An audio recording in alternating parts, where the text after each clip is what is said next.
Regulate CBD Now. That is a new website, it's a new campaign, and it's our message today. Hemp and CBD have had a really tough 18 months or so. 2019, in response to the 2018 Farm Bill, hemp was grown all across this country by leaps and bounds. More than 80% of it was grown for CBD. That's not always going to be the case, but it's the hottest product, and it's something that farmers were really viewing as a way to earn a good living in what was otherwise a down economy. Unfortunately, right about the same time the Farm Bill passed, the FDA started to ramp up its public commentary, arguing that they believe CBD was not legal to be sold as an ingestible product. They haven't enforced on it. The only actions they've taken are against companies that make outrageous claims like it's going to cure cancer, cure COVID. But it's set a chill throughout the industry. A lot of money dried up. A lot of big box stores that were going to carry products opted out of doing that. A lot of big food and beverage companies that were going to add CBD to their manufacturing decided to put that on hold. And so you saw a dramatic increase in supply, a ceiling on demand, and prices crashed. And bankruptcies ensued, and it has been a challenging year. We understand there's one thing that we can do about it, and that is to finally get the FDA to regulate CBD as a dietary supplement and as a food and beverage additive. It is clear both from the lack of action as well as many commentary from some FDA officials in public settings that the FDA is looking to Congress to act. By their inaction, they've demonstrated that they're looking for a political solution, and that's what our campaign provides. HR 841, which was introduced last September in a different name, reintroduced in January, would provide a legal pathway for the sale of CBD as a dietary supplement, which would unleash commerce in the industry and also provide regulatory oversight of these thousands of products out there that currently are unregulated. S 1698 would provide both a pathway for both CBD as a dietary supplement and as a food and beverage additive. The House bill already has 27 co-sponsors, 17 Democrats, 10 Republicans. That's very rare in today's politics. Senate bill just was introduced a few weeks ago, has 3 Senate co-sponsors. Senator Wyden is the leader, Senator Paul and Senator Merkley. How many times have you seen Senator Wyden and Senator Paul agree on anything? It just demonstrates the bipartisan support for this bill. But we need to get this over the top. And so we have started an effort to convince members of Congress to sign the dotted line and become a co-sponsor. Right now, we're very proud that this area's own Ed Perlmutter has been an original co-sponsor of this bill. He was going to join us today, but unfortunately got caught up with the Secretary of HHS, who takes precedence, and hopefully he'll put in a good word about our FDA problem. But the other 6 members of the House delegation are not co-sponsors, and we think they should be. Both senators we would love to see to be co-sponsors of S 1698. But don't take my word for it. Take the word of the folks who are standing behind me. These are Colorado businesses, people who go to work every day trying to earn a living for their families and creating jobs in this sector. They all have been, to a T, been negatively affected by this challenge to the industry. And they all are looking for Congress to regulate CBD now. So I'm going to turn the floor over to the people that matter to our members of Congress and the Colorado delegation and let them share some of their stories about why it's so important for this campaign to succeed. Thanks everyone for coming. I'm Lisa Stemmer from Agricorn, Botanical Laboratories here in Denver, Colorado, and we do third-party testing. Agricorn does testing for the marijuana side, and Botanical does testing for the hemp side nationally. And we've been talking a lot about regulations within the testing environment, and we've kind of decided that it is a positive feedback loop.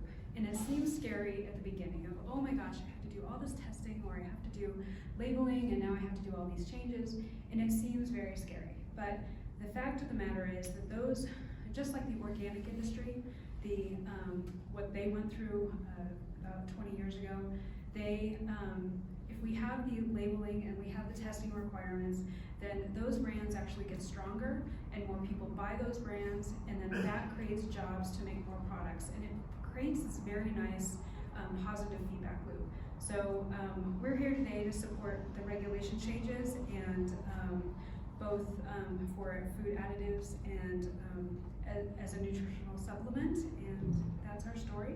If you'd like to learn more about Botanical, I have a few pieces of literature up here for you. Thank you. Hi everyone, thanks for coming today. Steve Smith, I'm president and co-founder of Pet Releaf. That's R-E-L-E-A-F, of leaf on plant. What city? We're in Littleton, Colorado. Currently, we directly employ a little over, call it 40, 42 people. And then we have 25 FTEs, full-time equivalents, that work in our joint venture manufacturing facility that does all of our baked supplement treats for dogs and cats. So we've been in this business since the very, very beginning. We actually moved out here 10 years ago to start our business, and seen a lot of changes. And now that from our perspective, now that more and more people have kind of jumped in to chase the green rush, you tend to have good actors that are sophisticated, that do things by the rules, like some of the larger companies that have moved in. But you also have a lot of less than honorable people that are chasing the new Bitcoin, so to speak. And thank God we have people like Botanical to referee some of that. But unfortunately, they can do a test, and then that test would become gold seal for products that may or may not still be following those same protocols, percentages of cannabinoids or THC, etc. So we're literally talking about a health, safety, and welfare issue here, guys. If we have perceived badges of honor from a person or a company of the integrity of a Botanical, but then 6 months later the product's actually containing that same certificate of testing, yep, look, this is a clean product, doesn't have heavy metals, only has this much THC. You could be putting products in the market that are dangerous to the health, safety, and welfare of the American population. So that's truly a bipartisan issue.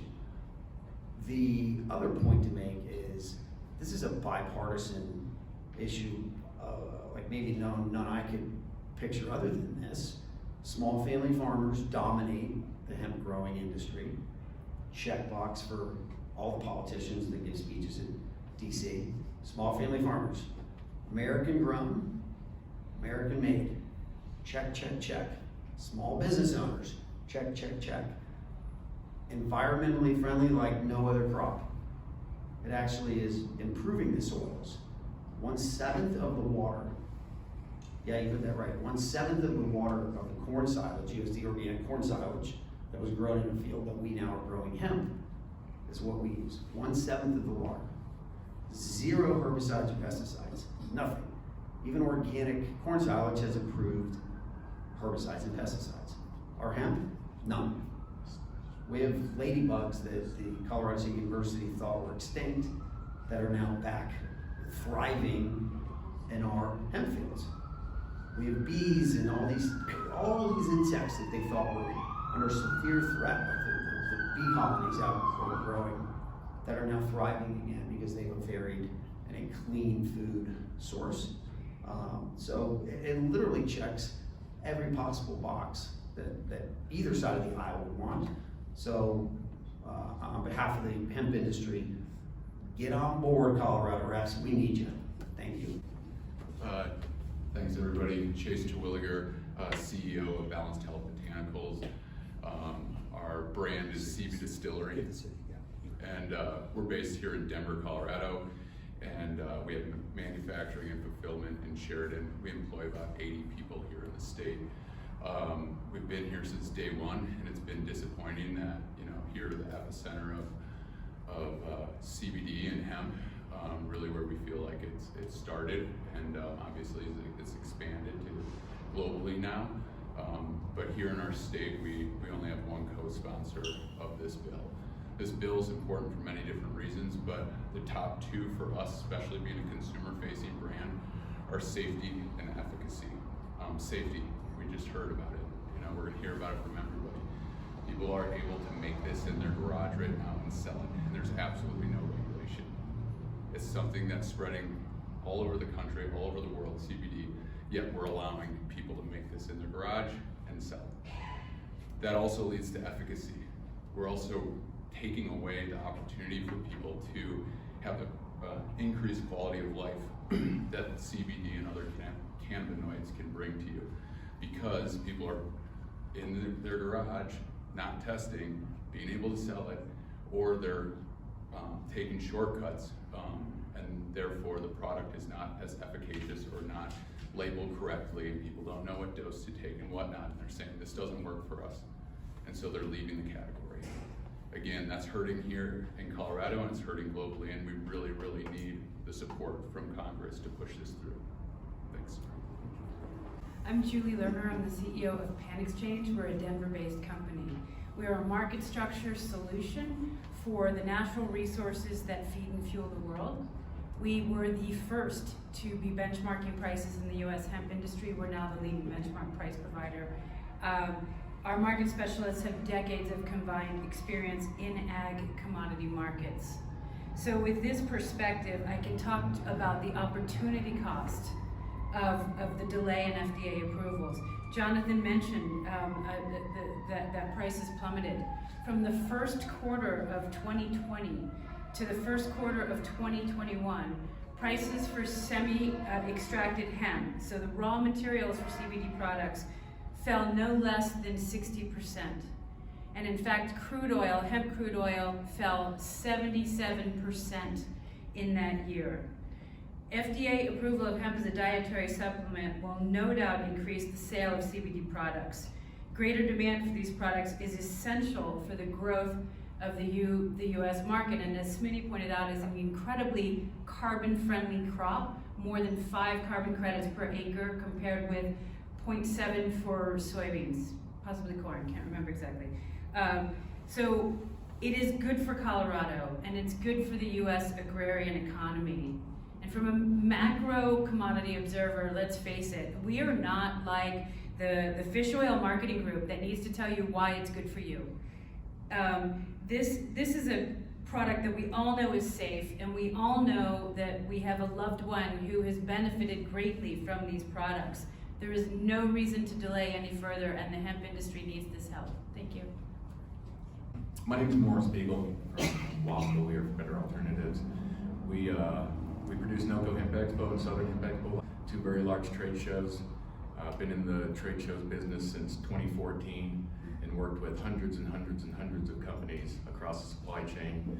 And I can tell you from the lack of regulation that this has just caused problems across the supply chain, and really hundreds of millions of dollars in lost business and people going out of business. So fortunately here in Colorado, we've had Governor Polis, who's been an advocate, very strong, and for the entire industry. And I would say that if he was still our congressman, he would be on board with this. And I think that everybody that's in Colorado should definitely be on board with the regulation. Regulate CBD Now. Thank you. Back to 841. What do you think folks should say to your colleagues in the dietary supplement industry who fear it would blow up Deshay or cause problems for other dietary supplements, and that it's not the way to go? Sure. So the vast majority of folks in the dietary supplement industry support HR 841. Part of the campaign is participants are the American Herbal Products Association, the Council for Responsible Nutrition, the Consumer Healthcare Products Association, and the United Natural Products Association, all of whom recognize how critical this legislation is that is supporting this. We can't ever have unanimous support, and there are folks that have different alternatives that they would prefer. The fact of the matter is, this is what's on the table. This is what's got bipartisan support, and I don't know of anybody that doesn't think that we should have regulation of CBD, both from the side of folks who want to protect farmers, as well as the side of folks who want to protect consumers. As a follow-up, what do you know, or what can you say about, you're from DC, about there's still not, we don't know know who is in charge of the FDA. Members of Congress might say, why shouldn't we be telling FDA what to do? They've got a big job on their plate, right, addressing the pandemic. Don't know who's in charge over there. Let's get that settled out first and wait on this. Why should they act now when you don't know who's in charge? It's even more reason to. The FDA has been delaying on this issue since the Farm Bill was passed. That's been more than 2.5 years now.